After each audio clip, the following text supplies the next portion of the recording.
નમસ્કાર. આજે આપણે શિક્ષણની એક એવી પદ્ધતિ વિશે વાત કરવાના છીએ જે વર્ગખંડની દિવાલોને તોડી રહી છે. આ છે મુલાકાત દ્વારા ભણતર, જેને આપણે દફતર વિનાનું શિક્ષણ પણ કહી શકીએ છીએ. જ્યારે આપણે બેગલેસ ડે શબ્દ સાંભળીએ છીએ ત્યારે મનમાં પહેલો વિચાર શું આવે છે? મોટાભાગે એ જ કે ચાલો આજે ભણવામાંથી છૂટી, દફતર નહીં એટલે ભણવાનું પણ નહીં. પણ શું ખરેખર એવું છે? ના, હકીકત આનાથી બિલકુલ અલગ છે. આ શીખવાથી બ્રેક નથી, પણ અનુભવ દ્વારા શીખવાનો એક મોટો ઉત્સવ છે. આ તો ઘોખણપટ્ટીના ભારમાંથી મુક્તિ અને વાસ્તવિક દુનિયા સાથે જોડાવાની એક જબરજસ્ત તક છે. તો ચાલો આ જે ગેરસમજ છે ને એને જરા બાજુ પર મૂકીએ અને જોઈએ કે સાચી વાત શું છે. જુઓ, હવે એ જમાનો ગયો જ્યારે શિક્ષણ ફક્ત ચોપડીઓ અને ક્લાસરૂમની 4 દિવાલોમાં બંધ રહેતું. સાચું જ્ઞાન તો જીવનના અનુભવોની ખુલ્લી કિતાબમાં પડેલું છે, અને બેગલેસ ડે એ કિતાબને ખોલવાની એક ચાવી જેવું કામ કરે છે. તો સવાલ એ થાય કે જો ક્લાસરૂમમાં નહીં તો વિદ્યાર્થીઓ શીખવા માટે જાય છે ક્યાં? આ નવા ક્લાસરૂમ વળી કયા છે? આ રહી એ જગ્યાઓ, ખેતરથી લઈને શોપિંગ મોલ સુધી અને ગ્રામ પંચાયતથી લઈને ગેરેજ સુધી.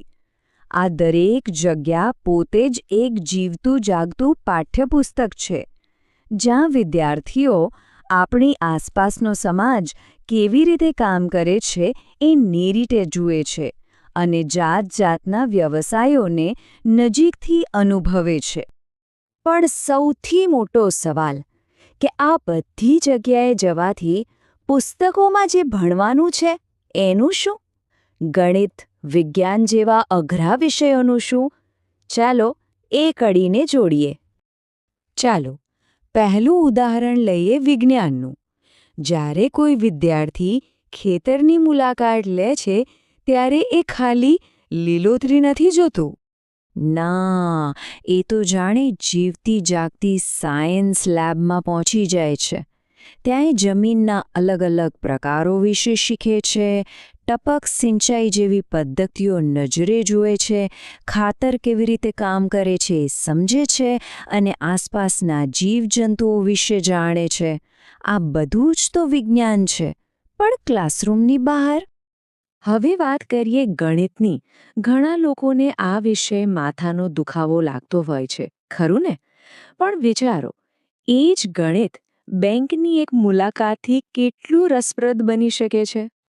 જ્યારે વિદ્યાર્થીઓ બેંકમાં વ્યાજ કેવી રીતે ગણાય છે, પૈસા જમા કરાવવા પર કેટલું વળતર મળે છે એ સમજે છે, ત્યારે નફો ખોટ અને સરવાળા બાદબાકી જેવા સિદ્ધાંતો માત્ર કાગળ પરના આંકડા નથી રહેતા, પણ જીવનનો એકદમ વ્યવહારુ હિસ્સો બની જાય છે. અને ભૌતિક વિજ્ઞાન એટલે કે ફિઝિક્સ, એના નિયમો તો જાણે હવામાં હોય એવું લાગે, પણ એ નિયમો રોજિંદા જીવનમાં ક્યાં જોવા મળે? ચાલો એક સુથારના વર્કશોપમાં જઈએ. અહીંયા વિદ્યાર્થીઓ બળ અને દબાણના સિદ્ધાંતોને કામ કરતા જુએ છે.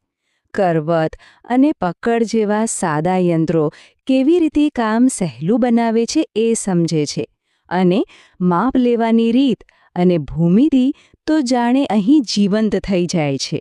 આનાથી વધુ સારું ઉદાહરણ બીજું શું હોઈ શકે? અને આ સફર અહીં પૂરી નથી થતી. ગ્રામ પંચાયતની મુલાકાત સામાજિક વિજ્ઞાનનો જીવંત પાઠ બની જાય છે.